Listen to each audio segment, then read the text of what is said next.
Assalamualaikum warahmatullahi wabarakatuh teman-teman semuanya. Oke, kembali lagi bersama aku Meli yang dari Lagu Semawardani, NIM 641141933. Aku merupakan mahasiswi dari Universitas Negeri Semarang dari Prodi Kesehatan Masyarakat angkatan 2019. Nah, saat ini teman-teman, aku akan melakukan praktikum lagi dalam mata kuliah pengendalian vektor, yaitu bagaimana cara menangkap lalat ya. Oke, langsung aja teman-teman ke videonya.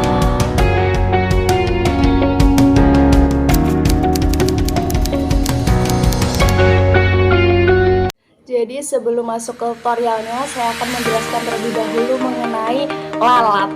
Oke, hubungannya lalat dengan penyakit apa sih? Jadi lalat telah lama hidup berdampingan dengan manusia, terutama di lingkungan dengan sanitasi yang buruk dan seringkali menimbulkan masalah kesehatan bagi manusia. Nah, permasalahan yang ditimbulkan lalat ini nyaris tidak mendapatkan perhatian dari para pengelola program di bagian kesehatan dan sektor lainnya, terutama masalah manajemen pengendalian penyakit yang bersumber dari lalat ini dilihat dari kurangnya kegiatan monitoring dan surveillance keberadaan lalat di masyarakat. Nah, lalat merupakan vektor foodborne disease antara lain seperti diare, disentri, muntaber, tifus, dan beberapa spesies yang dapat menyebabkan meiosis. Nah, aktivitas transmisi agen patogen dari lalat ke manusia sangat ditentukan oleh kemampuan lalat dalam memindahkan agen infeksius kepada inangnya atau yang biasa disebut dengan vektor kompetens. Nah, lalat memindahkan agen penyakit dengan mengkontaminasi makanan yang dihinggapinya melalui muntahan, kotoran, maupun hanya memindahkan kuman yang berada di permukaan tubuhnya.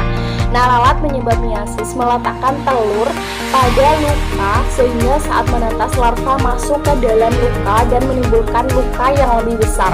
Nah, beberapa lalat dari famili Syrphidae, Calliphoridae, dan Hegrinidae, Epididae, dan Muscidae berguna dalam menyatukan dan membantu keseimbangan ekosistem dalam menguraikan ekskreta makhluk hidup lain menjadi bahan organik yang berguna bagi organisme lain yang membutuhkan seperti tanaman. Nah, kemudian tetapi sebagian besar lalat memiliki kebiasaan hidup yang selalu berpindah dari kotoran dan mengontaminasi seluruh permukaan yang dihinggapinya, termasuk makanan dan minuman manusia. Nah, hal ini menjadikan lalat sebagai vektor utama foodborne disease yang dapat menyebarluaskan bakteri, jamur, parasit, dan virus. Nah, kebiasaan ini didasari dari sifat lalat yang suka memakan kotoran dan bahan organik lainnya, serta kemampuannya itu beradaptasi dan dapat hidup berdampingan dengan manusia hingga masuk ke dalam rumah. Dan lalat ini terbukti kuat juga berperan sebagai vektor mekanik penyebaran berbagai mikroorganisme patogen melalui tubuhnya dengan terbang dan hinggap di berbagai permukaan dan mengkontaminasinya termasuk makanan dan juga minuman. Nah, perilaku memakan bahan organik yang berada pada kotoran hewan maupun manusia dan sampah organik lainnya merupakan tahapan awal seekor lalat memulai mencemari tempat apapun yang dihinggapinya. Nah, lalat juga memiliki kebiasaan defekasi dan muntah di setiap tempat yang dihinggapinya. Perilaku ini mendukung munculnya penyakit emerging dan penyebaran penyakit menular lainnya. Nah, bakteri yang termakan lalat mampu berkembang dalam tubuh lalat dan menjadi sumber kontaminan yang dikeluarkan melalui muntahan dan kotoran lalat. Semakin padat populasi lalat biasanya akan diikuti oleh munculnya kasus terkait vektor foodborne disease ini. Nah, beberapa studi juga menyebutkan bahwa lalat dapat mengandung banyak jenis mikroba patogen dalam tubuhnya sekaligus ya. Sebagian besar patogen pada tubuh lalat adalah bakteri jamur, virus, parasit, cacing. Seperti yang saya sebutkan tadi, lalat yang tertangkap sebagian besar berada di tempat sampah, sekitar pasar, sekitar rumah makan, kandang ternak, dan pemukiman yang kumuh. Adapun lalat yang didapatkan dari hasil pembiakan di laboratorium menunjukkan bahwa lalat juga memiliki kemampuan membawa agen penyakit yang sangat patogen seperti E. coli, O157H7, Salmonella enterica, Chronobacter sakazaki, dan Listeria monocytogenes tanpa mengalami gangguan fisiologis di tubuhnya sekalipun. Oke, kita langsung masuk ke tutorial videonya bagaimana cara kita untuk membuat perangkap sebagai membuat perangkap untuk menangkap lalat. Oke, the next video. Oke teman-teman, sebelum melakukan praktikum kita pakai APD dulu ya, pelindung diri. Oke, teman bisa pakai masker dan juga sarung tangan latex.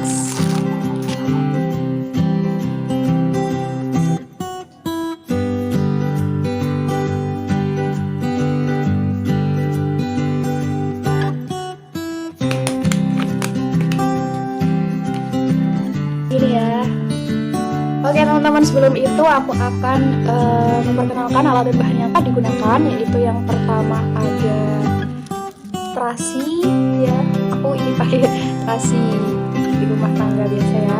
Terus ada ini pisang yang udah busuk, kelihatan nggak? Oke, pisang udah busuk. Terus ada kecap, tuh ini kecap, sama ada gula pasir, aku taruh di plastik ini aja, tuh gula pasir.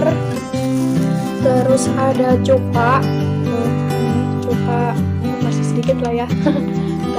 Terus ada tali rafia juga, tali rafia. Terus ada cutter, ada cutter. Terus ada gunting. Terus ada air, ini air biasalah water ya, air. Terus ada botol, aku ada beberapa sih, 2, 3, terus 4, terus 5, ada 5 botol. Oke, tadi kita coba sama-sama mana yang paling lanjut. Oke, terus ada ini lagi, ada cawan untuk tempat mengaduk sama ini sendok juga. Oke, kita mulai cara pembuatannya, yaitu yang pertama kita gunting bagian ini kayak kepala botol, mungkin ya segini lah ya teman-teman. Oke, kita potong pakai cutter ya. Oke, setelah digunting pakai cutter, teman-teman bisa lanjutkan pakai gunting yang lebih enak. Oke, udah nih gini, terus diambil aja begini ya. Terus abis itu kita lubangi botol ya, kira-kira ini ya seukuran lubang botol begini. Kita lubangi pakai cutter. Kalau teman punya solder ya bisa pakai solder lah ya. Ya aku nggak punya jadi manual. Ini buat pokoknya buat lubang sampai ukuran lubang botol. Kemudian masukkan potongan botol tadi ke lubang botol yang satunya.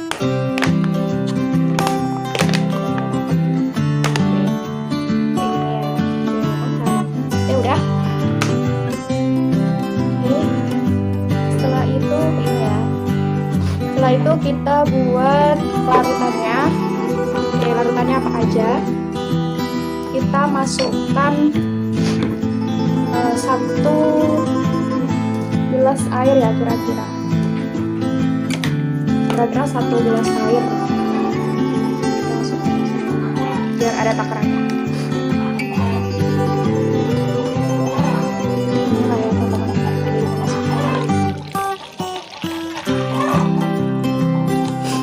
Kemudian masukkan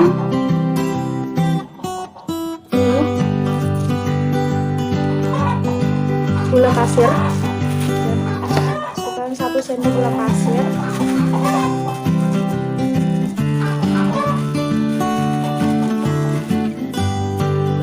Masukkan, kita larutkan ke dalam air sampai benar-benar larut. Terus habis itu kita kasih cuka ya, cuka kira-kira setengah sendok makan lah ya, atau teman-teman bisa lebih juga nggak apa-apa, 1 sendok makan.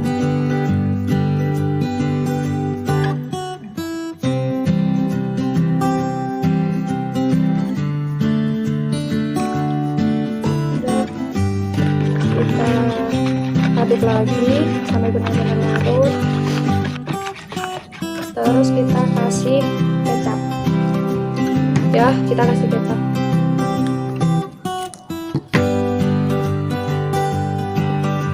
Dua sendok makan.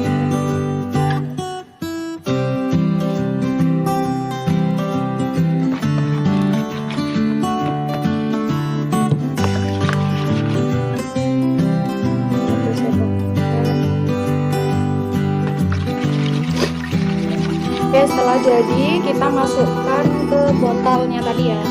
Kita masukkan ke dalam botol.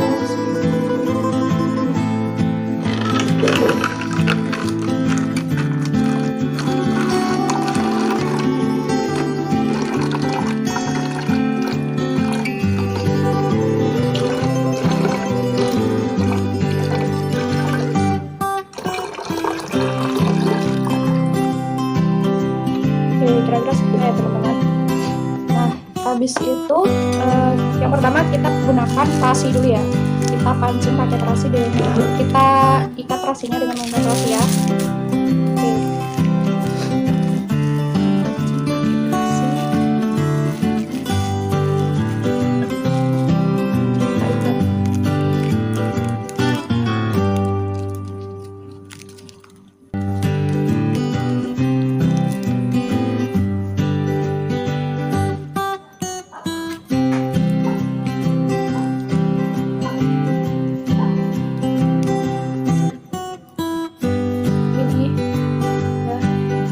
Situ kita masukkan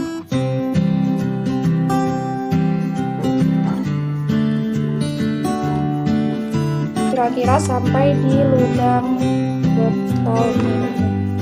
Oh ya, udah ada lalat aja. Oke, kira-kira segini ya teman-teman. Habis itu kita tutup pakai tutup botol biar nggak jatuh ya nasinya. Oke, udah jadi deh teman-teman, tinggal ditaruh di tempat yang biasanya kalau tinggal, bisa di tempat sampah atau biasa yang banyak lalat, di tempat-tempat yang kurang bersih. Oke, aku juga bisa teman-teman pakai pisang juga gak apa-apa, pakai buah. Jadi caranya sama, tinggal terasinya itu diganti pakai buah. Kita coba buat lagi ya.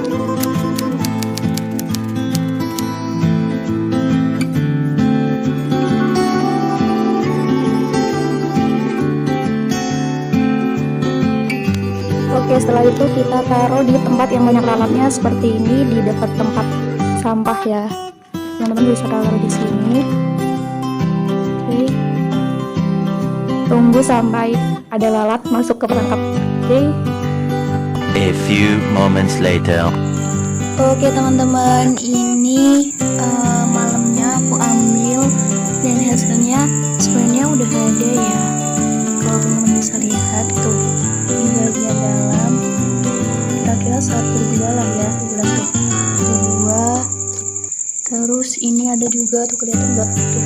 Ini ada tempel, terus ada di sini juga. Kedua yang lainnya tuh ada di dalam juga sih. Ya. Oke teman-teman, udah itu aja praktikum prosedur penangkapan lalat.